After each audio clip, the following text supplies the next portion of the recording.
Howdy Ags. Welcome to Aggie Growth Hacks, the podcast sponsored by the McFerrin Center for Entrepreneurship at Texas A&M, where we help Ags improve their business, connect with other Aggie entrepreneurs, and support one another. I'm your host, Greg Martin, Fighting Texas Aggie class of 2001. And I'm your co-host, Chris Hunter, Fighting Texas Aggie class of 1998. Whoop! Well, we got a little story for you, Ags. Rayne Knight, Fighting Texas Aggie class of 1990, is the roofer girl. And if you have been to any baseball game, any football game, anything, you know who Rayne is. But she started out as an animal science major and then fell in love with the roofing industry. And the rest, as they say, is history, as Rayne has built a super strong team that has allowed her to win 4 consecutive Aggie 100 trophies. So pass it back and listen up to Rayne as she shares some good bull. Well, Ags, welcome back. I am super stoked to have our today's guest on the podcast, Rayne Knight. Rayne and I have known each other for probably 3 or 4 years, and I've just admired her from afar and just kind of seen a lot of grit and determination as she has really had an amazing company that has had tremendous growth over the last couple of years, winning 4 consecutive Aggie 100 nominations and being the fastest growing Aggie owned company. And I think, Rayne, before we were talking about, you said you're getting ready for number 5, so we can't wait to celebrate number 5 with you. But thank you so much for joining us today. Fantastic. Glad to be here, guys. Well, we are also blessed. We are in College Station. We live and work here, but we're no longer students. Rayne, your class of 90. What do you miss about being a student at A&M?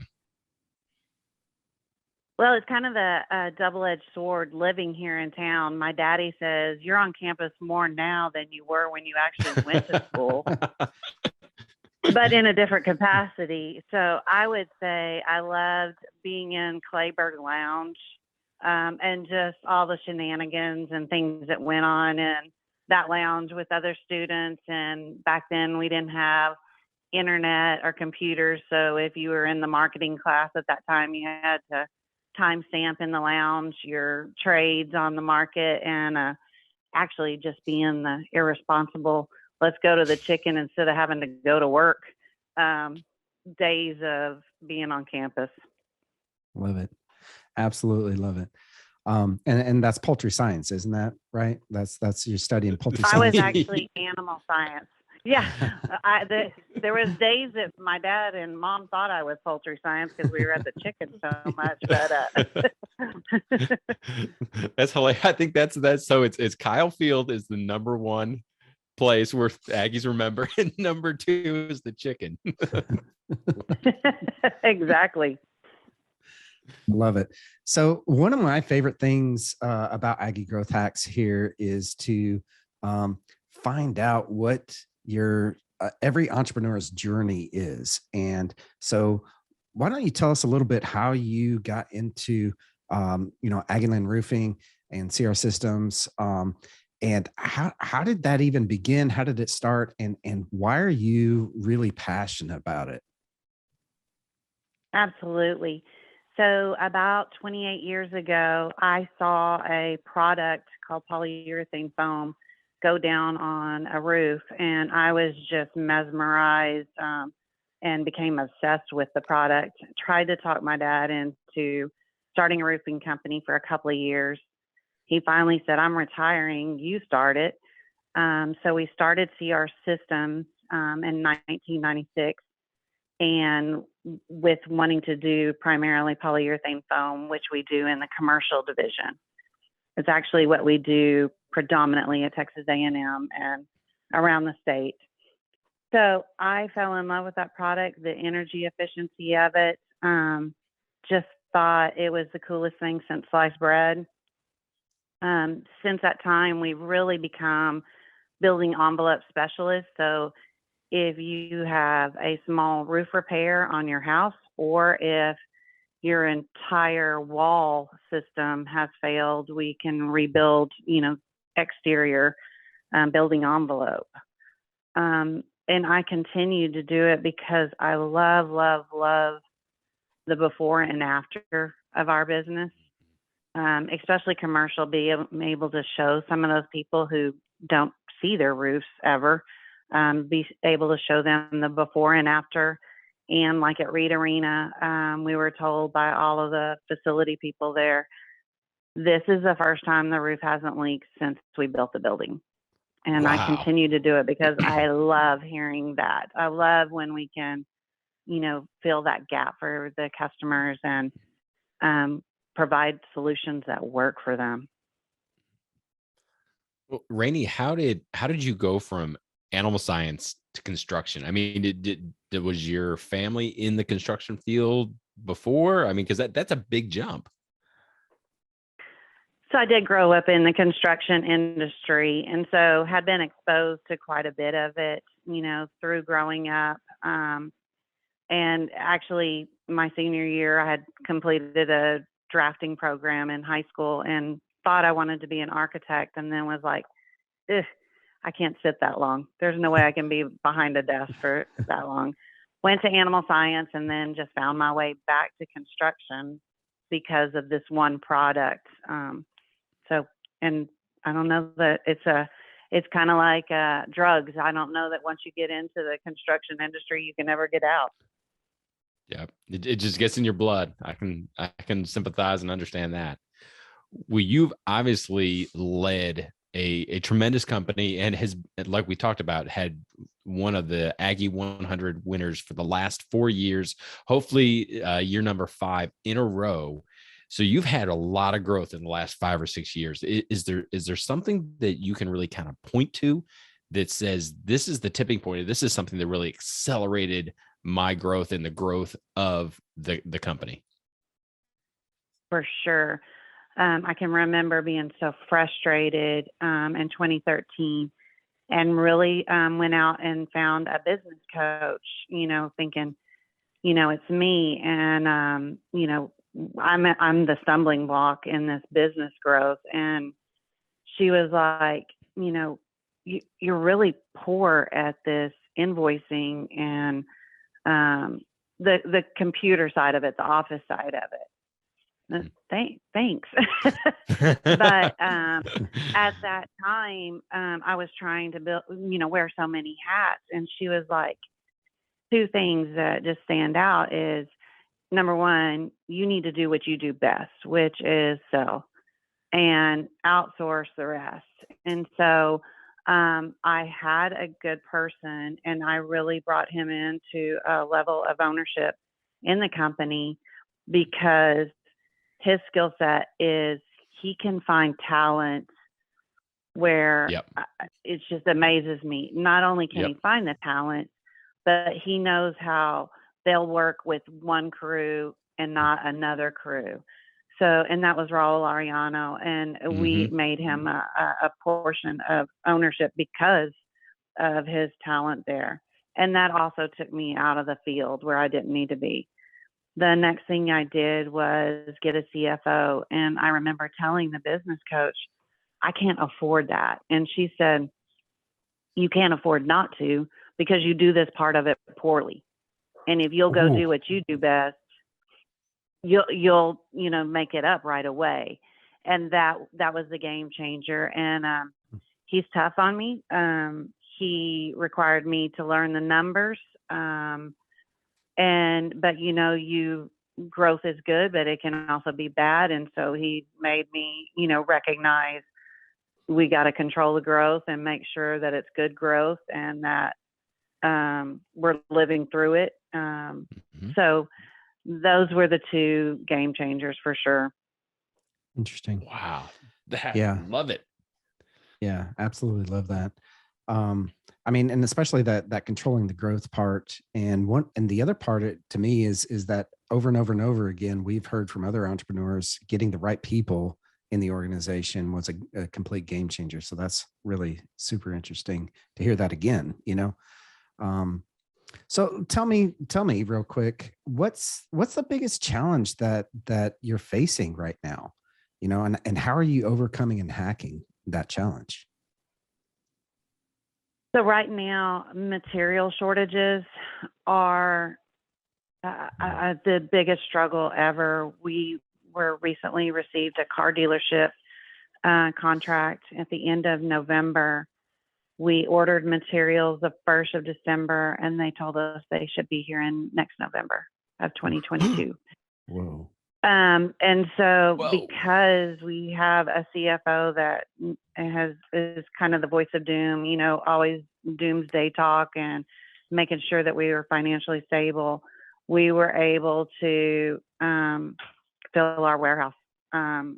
We cranked it in and kind of looked forward and said, you know what, we're not going to get stuck, you know, being without materials for our guys to put down. And so it's a little overwhelming sometimes to walk out there in the warehouse and go, wow, we've got a lot of inventory in here, but we're able to work when other people can't right now. And it's keeping us afloat. I mean, Chris, I was thinking about our conversation earlier in this season with Justin, with the specialty utility, and he said the same exact thing. It took a lot of courage to be able to pull the trigger on buying that inventory. Yeah. But when you saw the opportunity to be able to say, how can I make sure that my guys and girls are actively engaged and we're helping our clients, then that's going to set your reputation up so much. But that probably, how long was that conversation of, hey, are we going to buy this, or no, we don't need to buy it, find other suppliers? How long did that take, or was it a real quick, yes, let's do it and pull the trigger? No, it was, you know, a substantial amount of money. And, you know, we are still coming off of COVID for, you know, a lot of the world. And, you know, it took, you know, I was like, I think we need to do this. I think we need to do this. And they were still looking at me like, ooh, we may be stepping way too far out there. But they supported me in my decision. And of course, they remind me it's out there all the time. And I remind them too. We're working, and we just bid a project yesterday. Everybody else could do the project in 6 months, and we can do it in the next 21 days. Mm-hmm. So is your bottleneck now your crews versus inventory supplies? That's absolutely correct. And weather, you know. And weather. And after we're recording this, it's 33 degrees. So. Not a great week for roofing, but hey, we're getting there. The spring is coming. That's right. Well, Rayne, kind of looking forward as we are coming out of COVID, is there anything that in your specialty part of the construction industry that you see, like some technology changes, or, you know, some things that are shifting within the market that you really are having to adapt to change, and how are you going to capitalize on that? So the two biggest things are the material shortages and not so much technology, because we've kind of changed all that we can as far as technology goes with our equipment. There was a few changes a year back or so, and we have all of the latest and greatest equipment with the most technological advances. But the material shortages in traditional commercial roofing are just not there. The great roofers that I have that are great friends, they are seeing, they just can't keep their guys working. And we're seeing many companies fold because of it. They just don't have the cash to continue on. And we're able to keep all of our guys and keep them working, and cost us a little bit extra, you know, because we had to buy in early and not really know where we were going to get to allocate those to which jobs, but it's really paying off now. That's awesome.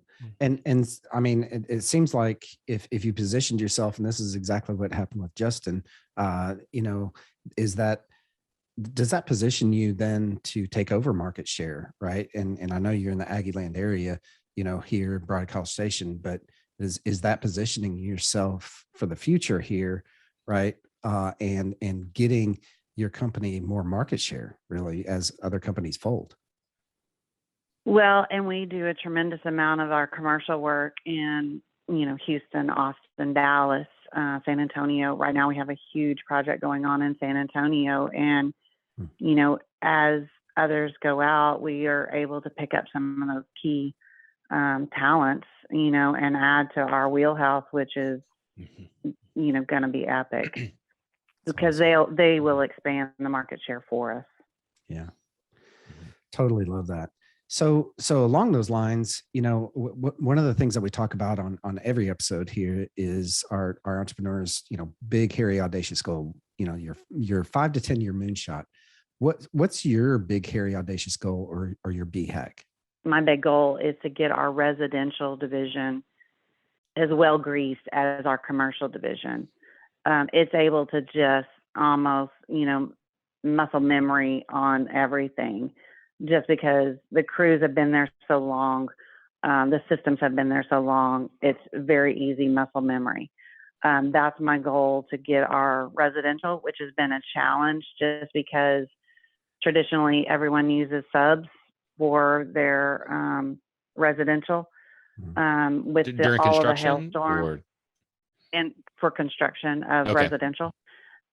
We have just been so inundated because of the 3 hailstorms in the last 5 years. We have taken on our own crews to try to improve quality. And it's been somewhat of a nightmare, you know, just getting those systems in place and then saying, okay, this system doesn't work. Let's, you know, restart, you know, add, subtract, you know, whatever we have to do to make that system work. Finally getting there. But last year we started, October is our breast awareness month. And so we do a donation with our Pink Alliance here, local group, and we were able to give them a nice chunk. But my goal is to tenfold that this year in the month of October with our residential group. That's it's going to so take awesome. It's going to take a well-oiled machine to make it happen, but and then a lot of support from the community. But I think that we can do that this October.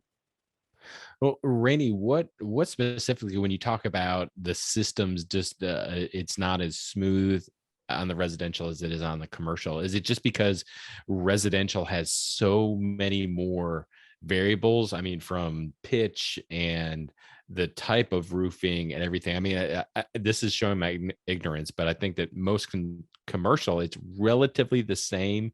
I mean, but it's not these funky roof lines that you see in some houses and stuff. Is that what makes it so hard? A couple of things. So the first thing is roofing somebody's home is very emotional. There's flower beds, there's swimming pools, and you're just so involved in it because it's in your yard. It's like, I always tell people, it's like setting a bomb off. It's a disaster. There's trash everywhere. There's nails everywhere. And then it'll be cleaned up and it'll be fine and it's beautiful. But you do have to go through the war first. With our hailstorms, it's been so many different things because it's not just the roof. It's the gutters. It's the screens. It's the siding. And then it's because, okay, we're already doing the roof. Well, we need to paint this now before the gutters can go back. But you do the roof and then the gutters have to wait for a month. And then their flower beds get destroyed. You know, it's just so emotional because of all of those things and the interruptions. The other thing is there's no gutter materials unless you want white or black, you know, but if you want the bronze or almond, it's okay. Now we can get the gutter materials, but we can't get the elbows that go with it. And so it's delays, you know, where we can go do the roof, amazing, but now we can't find the siding. And so it's just taking some processes to manage all of the different components.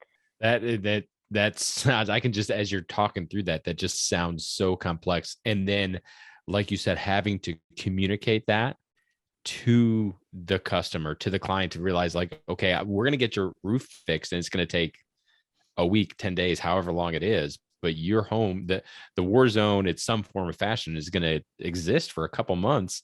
And it's just because we can't get it. It's not that we don't appreciate you or we don't want to serve you. I just can't get your gutters. Right. Or we ordered their windows and they're on hold for, 3 months. And you're like, there's just, our hands are tied, and it's like trying to have enough people in the office to communicate with them on a weekly basis so that, you still are in our thoughts. We haven't forgotten you. We're waiting. We're waiting. And, it's hard to keep up. It's hard. We ordered a washing machine and dryer that ours had gone out. And I continue to tell our office group, those people I've never heard from. Wow. Never. And it was expensive, Yep. And it's like, I don't want to be that company. But it's hard to keep touching on everyone to let them know we think we found your siding. We've ordered a sample to make sure it'll match. And now, it should be here in a couple of weeks. And then they're telling us it's 11 weeks out for production. Ooh. Well, Wow. you don't want to just forget about that customer for 11 weeks, but it's a management process to keep them in the queue, to keep touching on them and contacting them. Yeah. And just a quick, probably 2 or 3 minute phone conversation every week goes so far in saying, look, I know it's not your fault, but at least I know that you're working for me, fighting for me. Right. Okay, we're going to roll into the lightning round. And the only rule that we've got is answer these questions in 30 seconds or less. So, Rayne, we're Aggie Growth Hacks. What is your personal favorite hack, whether it be in your personal life and your business life, technology hack? What is it that you can teach us? First thing in the morning, spend some time with yourself, gathering yourself, reading, and just preparing for your day. I love that. And we've heard that a lot. So love that hack. Okay. Next question. What is the favorite advice that you've ever been given, and bonus points if you'd let us know? How did you apply it? So one of my friends in construction, who is much older, mentored me, and he said, don't ever take a job when you really need a job without sleeping on it. Because he said, you probably forgot something. And I did it. I did it first year after he told me not to, and we had left something, and it ends up costing you money. So now if we're slow on jobs, and something comes available, I want to really analyze it before we say, yes, we can do that. And that pause is probably one of the most difficult things to do when you're anxious for that job. Rayne, what's your superpower? My team. They make me look like Wonder Woman every time. All right, Rayne, what gets you out of bed and excited about your business? I love this industry. We have so much fun in the change that we provide to the clients, the before and after. But also, it's just so interesting to see, what people do in buildings, and to meet the homeowners, what they do. And then we just have a lot of fun in our office. You never know. We have windows where we can see into the hall, and everybody can see each other. And you never know who's going to break out into dance and, take sometimes what gets very serious. Yesterday was bid day, and it's very, very serious and dry. And then after it's turned in, somebody's going to break out into song or dance, and we have a lot of fun.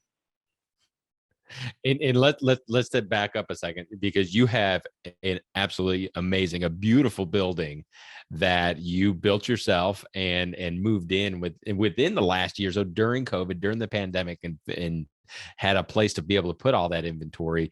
I'm just curious, what was the building process for you? I mean, you're doing everything for you. That's different than going in and helping a customer.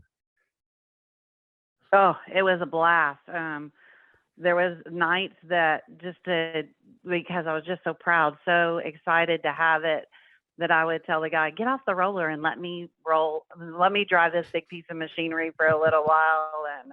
And just being a part of every every part of it. That was the bad thing about having the CFO is he was like, you know, you're over budget, right? And I'm like, a little bit, but here's the thing, you know, we're only going to do this once, right? And This is an investment. You want to do it right.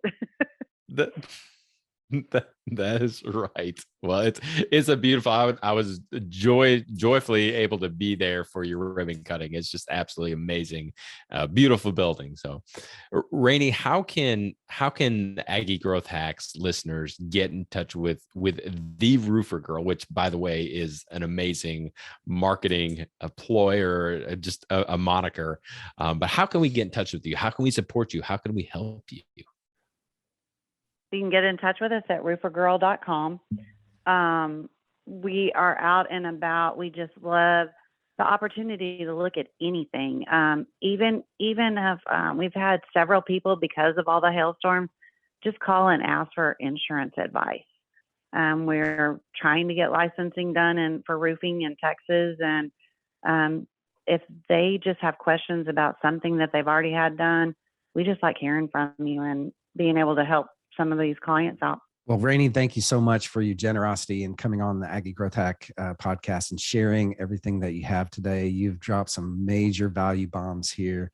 And just thank you so much for coming out and sharing your time with us.